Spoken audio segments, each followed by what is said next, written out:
ऐसा कोई घर नहीं, सनातन धर्म में ऐसा कोई घर नहीं जहां माता लक्ष्मी का पूजन नहीं होता। दीपावली जब आप मां लक्ष्मी का पूजन करोगे, माता लक्ष्मी की जब पूजन करो, जैसी आपके यहां पूजन होती है, जैसे आपके पूर्वज करते आए, जैसे आपके घर के ब्राह्मण देवता, जैसे आपके नगर के ब्राह्मण देवता जिस भाव से पूजन कराते हो, ब्राह्मण पूजन कराने आते हो तो ठीक, ना आते हो तो आपके घर में आप स्वयं जैसे माता लक्ष्मी का पूजन करते हो वैसे करो। पर 2 दिन जो आपने धनतेरस पर जो सिक्का रखा है थाली में, वैसा की वैसा ही सिक्का आपने रूप 14 के दिन थाली में रखा है, वही की वही थाली दीपावली के दिन भी पूजन में जैसी आप पूजन जमाते हो वैसे की वैसे ही जमाओ, जैसे करते हो वैसे की वैसे ही करो। पर साथ में वो पूजन की थाली एक पाटे पर लाल वस्त्र बिछाकर, चौक पूर कर, बड़े प्रेम से अन्न का दाना रखकर वो थाली वापिस रखिए। और दीपावली के दिन भी वैसी की वैसे ही पूजन करना है। आप अपनी पूजन जैसे करते हो वैसा करो, पर साथ में वही कंकु, चावल, रोली, मोली, हल्दी सब चढ़ाकर भगवान को बड़े प्रेम से जो सिक्के रखे हैं उन सिक्कों की पूजन वैसी की वैसी करना है जो 2 दिन से आप करते आ। बस इतना याद रखें कि दीपावली के दिन जो आप लक्ष्मी का पूजन करें, उसमें लक्ष्मी जी के सीधे हाथ की ओर घी का अखंड दीप, लंबी बत्ती का, और लक्ष्मी जी के उल्टे हाथ की तरफ तेल का लंबी बाती का अखंड दीप जलाना, अखंड दीप माता लक्ष्मी का जला। लक्ष्मी जी के उल्टे हाथ पर काय का दिया आएगा? जम के बोलो, तेल का, लंबी बाती का, और सीधे हाथ पर काय का आएगा? घी का दिया। दोनों दीप अखंड जलाना है, जो रात्रि को जले सुबह तक वो जलते रहें, ऐसा दीप पर ध्यान देना है। और माता लक्ष्मी की पूजन कर कर जो सिक्के आपने रखे हैं उस पर 5 या 7 कमलगट्टे, हल्दी की गठान, अमरबेल के टुकड़े। पर इस पूजन में आपको हरी मूंग, खड़ी जो मूंग आती है हरी, उसको भी थोड़ा सा समर्पित करना है, और खड़ा धना और गुड़ की थोड़ी सी डली ये भी समर्पित करना। जो कमल का पुष्प हो, जो पुष्प आपके पास में हो लाल कलर का, वो माता लक्ष्मी को समर्पित करना है। चावल सफेद नहीं, पीले कलर कर भगवान माता लक्ष्मी को समर्पित करना है।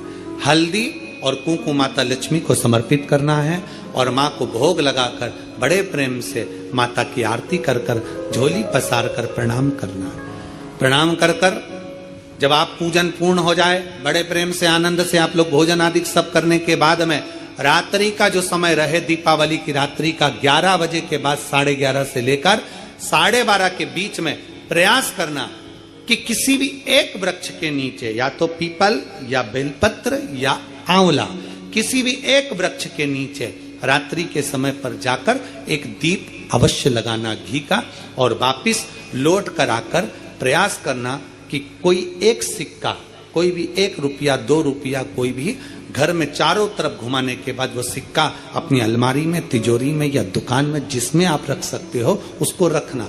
फिर अगले वर्ष आपसे बात करेंगे कि वो तिजोरी खाली तो नहीं हुई, बाबा ने भंडार भर कर रखा कि नहीं, उसने भरा कि ना भरा। प्रयास करें। लक्ष्मी पूजन का बस पूजन जैसे करते हो, आपके जैसे ब्राह्मण ने बता दिया, जैसे माता पिता ने बता दिया, जैसे पूर्वजों ने बता दिया, जैसे घर में करते आए हो वैसी की वैसी लक्ष्मी पूजन करो। ज्यादा ढोंग प्रपंच में नहीं पड़ना, किसी ने कहा ऐसा कर दो ना, किसी ने कहा वैसा कर दो ना। अपने आनंद के साथ आप लक्ष्मी की साधारण पूजन जैसे करते आए हो वैसे की वैसे करो। बस वो सिक्के की पूजन आपको 5 दिन तक करना है। तो दीपावली के दिन कौन सा दिन हो जाएगा? 3रा दिन पूर्ण हो जाएगा। फिर बेलपत्री के वृक्ष के नीचे, आंवले के वृक्ष के नीचे प्रत्येक अमावस्या को दीप लगाने जाती थी, उसका नियम था।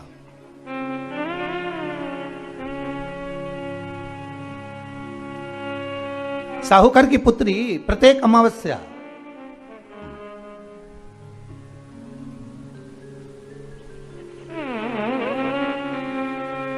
तीन दीप, एक बेलपत्री के नीचे, एक आंवले के नीचे, एक पीपल के नीचे लगाने जाते।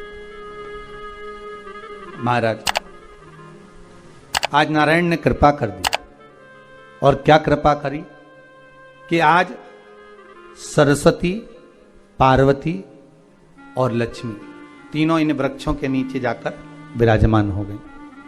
पार्वती मैया तो पहले से ही बेलपत्री के नीचे है।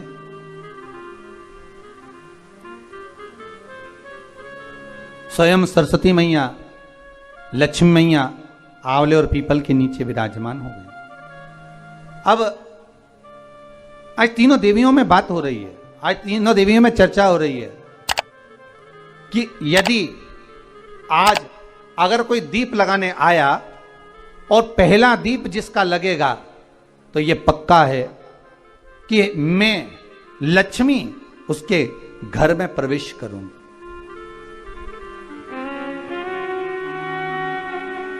सरस्वती जी बोली, जो पहले बार दीप लगाने के लिए प्रथम में आएगा मैं उससे अपनी सहेली बना लूंगी, उसको अपनी मित्र बना लूंगी। पार्वती जी बोली, जो प्रथम दीप लगाने आएगा, पार्वती जी कहती हैं मैं भगवान शिव से कहकर उनका कल्याण करवा दूंगी। अब ये साहूकार की बेटी, वो साहूकार जो कहने का तो साहूकार था, धन पूर्व में बहुत था, पर अब इसके पास में कुछ भी नहीं बचा था। देखिए, सुख दुख तो जीवन में चलता रहता है। आज सुख है, कल दुख है, फिर दुख है, फिर सुख है। ये जीवन में चलता रहता है। भगवान ने दिया, हो सकता है पूर्व में आपके पास में खूब धन होगा, वैभव होगा, सत्ता होगी, फैक्ट्रियां भी होंगी, दुकान भी होगा, धंधा भी होगा, पानी भी होगा, सब कुछ, सारी सत्ता आपके पास में होगी, पर समय की घड़ी किसने देखी है साहब? कौन देखा घड़ी को, कौन देखा पल को? इसीलिए कहते हैं ना, बार बार कहते हैं, तेरा पल पल बीता जाए, मुख से जप ले नमः शिवाय, ओम नमः शिवाय, ओम नमः शिवाय। बड़ी मुश्किल से मिलता है। घड़ी, पल, समय, नक्षत्र कब बदल जाए किसको मालूम है? आज साहूकार के जीवन में था, साहूकार कहने का, पर धन नहीं था, वैभव नहीं था, सब समाप्त हो गया था, कहीं पैसा चले गया, लग गया। महाराज, बेटी ने वही दीप तैयार करे। दीपावली की अमावस्या नहीं थी, पर दूसरी जो अमावस्या थी, उस अमावस्या पे उसने दीप लगाया। जैसे दीप लगाया, तीन देवियों ने आवाज लगाई, अरे सखी सुनो तो। साहूकार की बेटी बोली, किसकी आवाज आ रही है? अरे सखी सुनो तो। सखी ने कहा, क्या बात है? आवाज आई, तीन सुंदर स्त्रियां, बड़ी सुंदर युवती बनकर, सुंदर आभूषण वस्त्र पहनकर बैठी हुई थी। एक ही जगह पर तीनों बैठी हुई हैं। इसी को त्रिवेणी कहते हैं महाराज। जो त्रिवेणी का दिवाली पार्टी के लिए कांच के बर्तन, डैशिंग कर्टन्स, दियाज एंड मिर्ची लाइट्स। जो वृक्ष होता है उसमें तीन, त्रिवेणी का जो वृक्ष होता है उसमें दिए लगाने का बड़ा महत्व होता है, तो इसी को त्रिवेणी कहते हैं। तीनों बैठी हुई थी। अब तीनों बैठी, आवाज लगाया, हम आपको सहेली बनाना चाहते हैं, सखी बनाना चाहते हैं, आप हमारी सहेली बनेंगी? अब इस साहूकार की बेटी को लगा, ये तो बहुत पैसे वाली दिख रही हैं, धनपति दिख रही हैं, और मैं तो गरीबड़ी, और ना जाने में अगर इनकी सखी बन गई तो फिर इनको क्या मुझे देना पड़ जाए, कोई भरोसा है? इसलिए शास्त्र कहता है कि मित्र भी बनाओ तो सोच समझ कर बनाओ। मित्र भी बनाओ तो सोच समझ कर बनाना।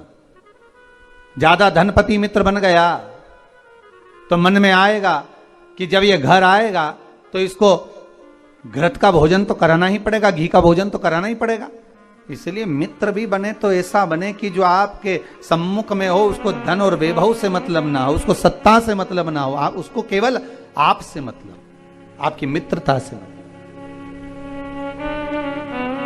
साहूकार की बेटी ने कहा, मैं आपको कल बताती हूं, मेरे पिताजी से पूछूंगी, मैं आपको मित्र बनाऊं कि ना बनाऊं? ठीक है, चलिए। घर पहुंची, पिताजी मुझे तीन सखियां मिली हैं, एक सरस्वती है, एक पार्वती है और एक लक्ष्मी है। अच्छा, पीपल, आंवला और बेलपत्र तीनों वहां विराजमान। अच्छा, क्या कह रही हैं? सखी बनाना चाहती है। पिताजी ने कहा बन जाओ सखी। सखी बनने में दिक्कत क्या है, बनो। अब दूसरी अमावस्या पे जब वो गई और जाकर उसने कहा कि मैं आपकी सखी बन सकती हूं, तीनों प्रसन्न हो गई। तो उसमें से एक सखी माता लक्ष्मी ने कहा कि चलो आज तुम हमारे घर चलो, हम तुम्हारा सम्मान करना चाहते हैं। सखी को माता लक्ष्मी अपने घर ले गई। साहूकार की बेटी को जब घर लेकर गई, सुंदर सोने की चौकी, सोने की थाली और सोने के गिलास, पकवान एक से बढ़कर एक माता लक्ष्मी ने जब साहूकार की बेटी के सामने परोसे, इधर माता सरस्वती इधर माता पार्वती नजदीक में बैठ गई और साहूकार की बेटी पकवान को पाने लगी।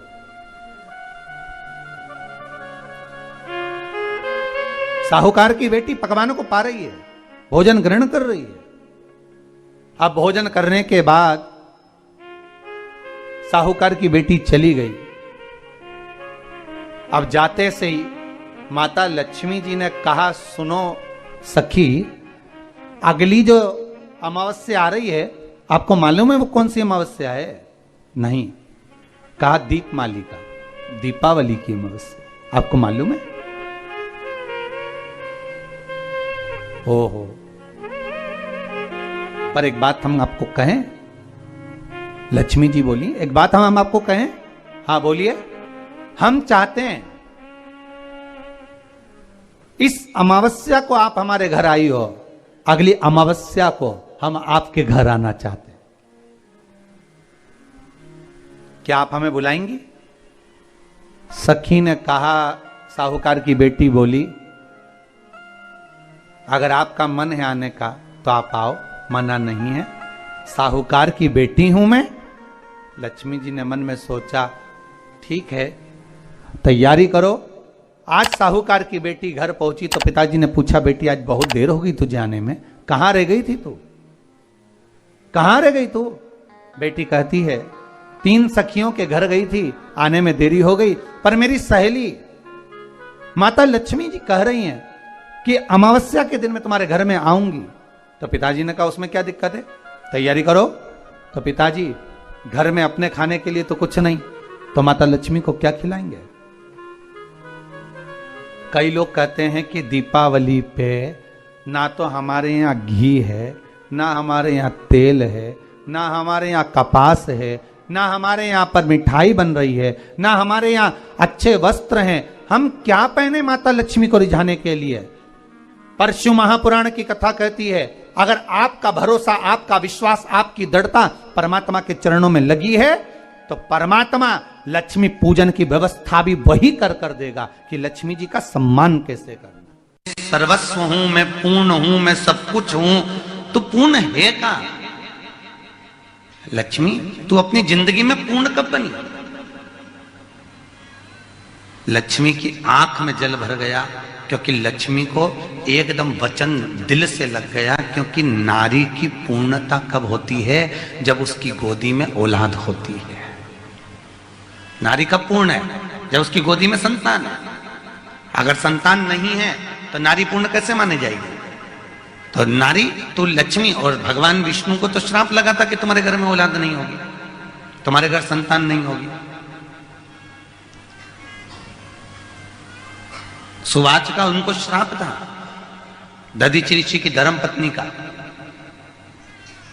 जिनके गर्भ से पिपलाद ने जन्म लिया था, वो पीपल के पेड़ के नीचे, वो सुवाच का श्राप था, नरेण मेरा श्राप है तुमको कि तुम्हारे घर में औलाद नहीं होगी। आज भगवान लक्ष्मी से कह रहे हैं, तू पूर्ण कब है? तू इतना अहंकार कर रही है, तेरी पूर्णता कहाँ है? तू इतने अभिमत्ता में कूद रही है, तू कहती है मैं पूर्ण, मैं पूर्ण, मैं पूर्ण, तेरी पूर्णता है कहाँ?